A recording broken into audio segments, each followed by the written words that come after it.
जी, दशम भाव में स्थित बुध ग्रह किस प्रकार का फल देती हैं, अब हम इसकी विवेचना करते हैं। देखिए, दशम भाव में यदि बुध बैठे हुए हैं तो ऐसा देखा जाता है कि जातक प्रखर बुद्धि का होता है। वह अपने मामा के सहयोग से, क्योंकि बुध ग्रह उस जातक के मामा को भी रिप्रेजेंट करता है, मौसी को भी रिप्रेजेंट करता है, के सहयोग से भी कार्य करता हुआ देखा जाता है। ऐसा जातक चार्टेड अकाउंटेंट हो सकता है, अच्छा टीचर हो सकता है, और स्टॉक एक्सचेंज में काम करने वाला व्यक्ति भी हो सकता है। इसके अलावा ऐसा जातक दलाली के कार्य करते हुए भी देखा जाता है, जहाँ पर दिमाग का खूब चालाकी से इस्तेमाल करना पड़े, ऐसा कार्य जातक यहाँ पर करता है। जैसे रिश्ते करने वाले दलाल, इंश्योरेंस के दलाल, कार बेचने वाले दलाल, इस प्रकार दलाली कार्य करने वाले बुध ग्रह से संबंधित होते हैं। इसके अलावा समाचार प्रेस में काम करने वाले व्यक्ति, प्रिंटिंग प्रेस में काम करने वाले व्यक्ति, मोबाइल शॉप में काम करने वाले व्यक्ति, कोरियर का काम करने वाले, कंप्यूटर बिजनेस का काम करने वाले, डिज़ाइनिंग का काम करने वाले कंप्यूटर में, इस तरह के जहाँ पे दिमाग का खूब इस्तेमाल होता है वहाँ पर बुध ग्रह से संबंधित कार्य इस भाव में देखे जाते हैं। यदि बुध ग्रह दशम भाव में पापस्थ है, अर्थात उसके ऊपर राहु की या शनि की दृष्टि है, तो ऐसा जातक खूब कपटी होता है, स्वार्थी होता है, विशेषकर धन के क्षेत्र में इतना स्वार्थी होता है कि वे नैतिक मूल्यों को जरा भी देखता नहीं है और केवल धन कमाने के चक्कर में दूसरों का चाहे नुकसान भी होता हो वो कर देता है, लेकिन उसकी अपनी स्वार्थ सिद्धि पूरी होनी चाहिए। जी, यदि दशम भाव में गुरु महाराज बैठे हुए हैं तो ऐसा जातक धार्मिक प्रवृत्ति का होता है, सदाचारी होता है, समाज सेवी होता है, और उसको राज्य से और समाज से खूब मान सम्मान और यश मिलता है। ऐसा जातक अपने पिता से अधिक यशस्वी होता है। लेकिन हाँ, यहाँ बृहस्पति जातक को संतान चिंता जरूर दिया करता है। इसके अलावा ऐसे गुरु के यहाँ होने पर जातक के घर में नित्य मंगल कार्य होते रहते हैं, अर्थात धार्मिक समारोह होते रहते हैं। ऐसा जातक अध्यापन क्षेत्र में बड़े बड़े प्रोफेसर, फाइनेंस का कार्य करने वाले, बड़े बड़े कपड़ों के शोरूम का कार्य करने वाले होते हैं। इसके अलावा स्टॉक एक्सचेंज में भी कार्य करते हुए देखे जाते हैं। सोना चांदी का व्यवसाय करने वाले भी गुरु के दशम भाव में होने से जातक बनते हैं।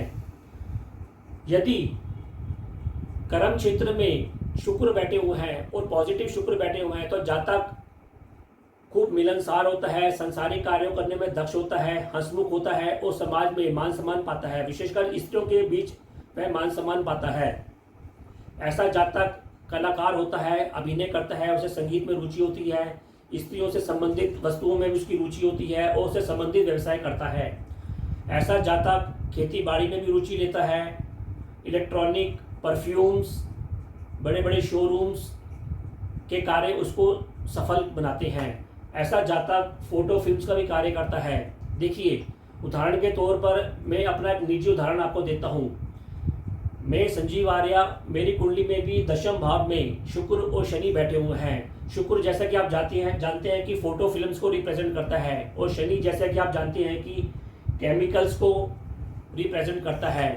अर्थात रिप्रेजेंट करने से मेरा व्यवसाय भी इससे संबंधित है कि मेरा व्यवसाय भी हॉस्पिटल से जुड़ा हुआ है। फोटो फिल्म्स और केमिकल्स एसेसरीज को रिप्रेजेंट करता है, एसेसरीज जो लोहे और स्टील की बनी होती है। अर्थात मेरी कुंडली में भी शुक्र शनि इन कार्यों को रिप्रेजेंट करते हैं। इसके अलावा मेरी कुंडली में भी 11वें भाव में सूर्य बैठा हुआ है, जो धन कमाने का स्रोत और भाव होता है, और सूर्य जैसे कि आप जानते हैं हॉस्पिटल को रिप्रेजेंट करता है। इस प्रकार ज्योतिष का ये नियम बिल्कुल सिद्ध होता है कि, और मेरा निजी अनुभव है कि इस प्रकार के ग्रह इन भावों में बैठकर इस प्रकार का व्यवसाय देते हैं। आप भी अपनी कुंडली खोल के देखिए, दशम भाव और 11वें भाव को देखिए कि वहाँ पर किस प्रकार के ग्रह बैठे हुए हैं। उस प्रकार की वृत्ति भी आप अवश्य कर रहे होंगे।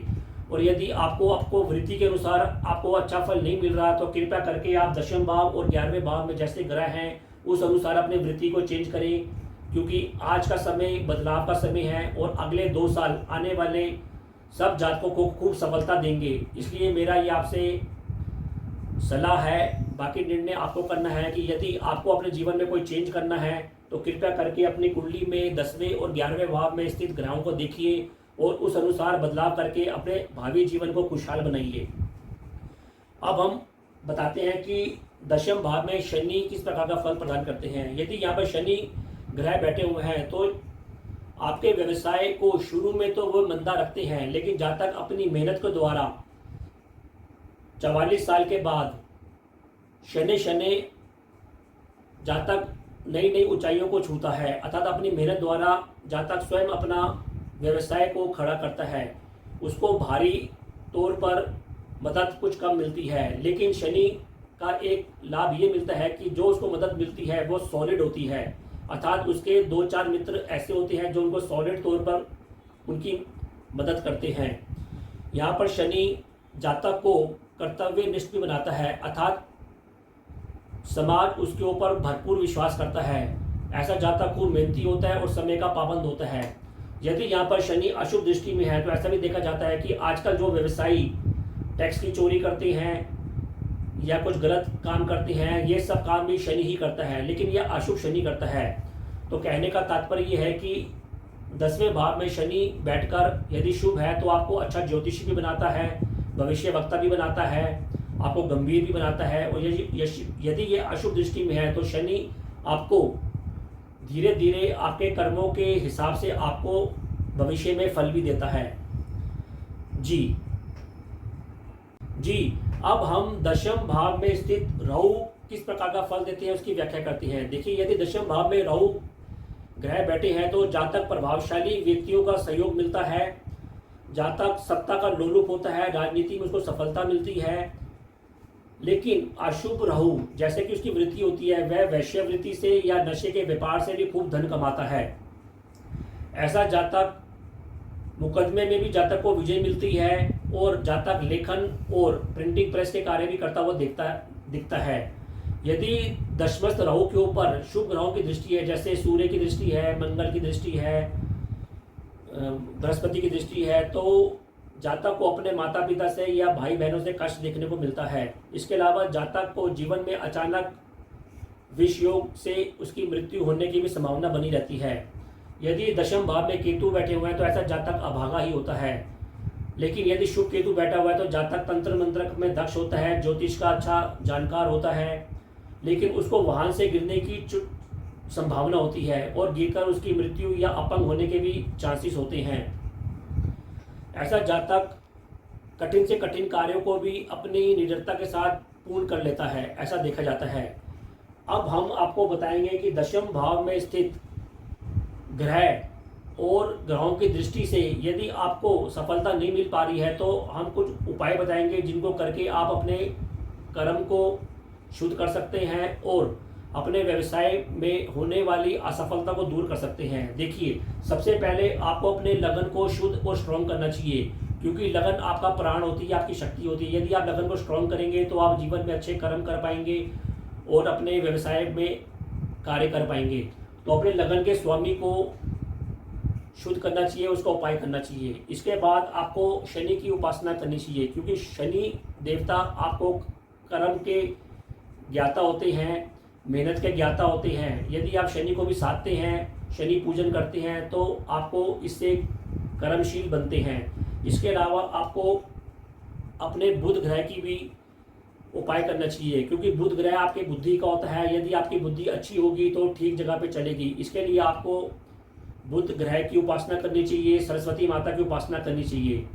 इसके अतिरिक्त सबसे मेन दशम भाव में स्थित जो ग्रह होते हैं या जिन ग्रहों की दृष्टि होती है, उनको अपनी कुंडली में खोल के देखिए और उसके अनुसार अपने उन ग्रहों को उपाय कीजिए। वो उपाय करने के बाद आपके कर्म क्षेत्र में और आपको जो सफलता नहीं मिल पा रही है उसमें आपको सफलता शनि शनि मिलने शुरू होगी।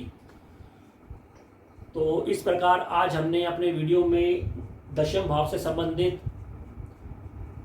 व्याख्या की और मुझे उम्मीद है कि इस व्याख्या से आपके ज्ञान में वृद्धि हुई होगी और आपको लाभ हुआ होगा। तो अब मैं अपने वीडियो को विराम देना चाहूँगा और अपनी वाणी को भी विराम देना चाहूँगा और आप लोगों से आज्ञा लेना चाहूँगा। यदि आपको ये कार्यक्रम पसंद आता है तो इसे अधिक से अधिक सब्सक्राइब करें, लाइक करें और अपने फ्रेंड्स के बीच शेयर कीजिए। इन्हीं कथन के साथ अब मैं आपसे आज्ञा लेना चाहूँगा। जी, ओम।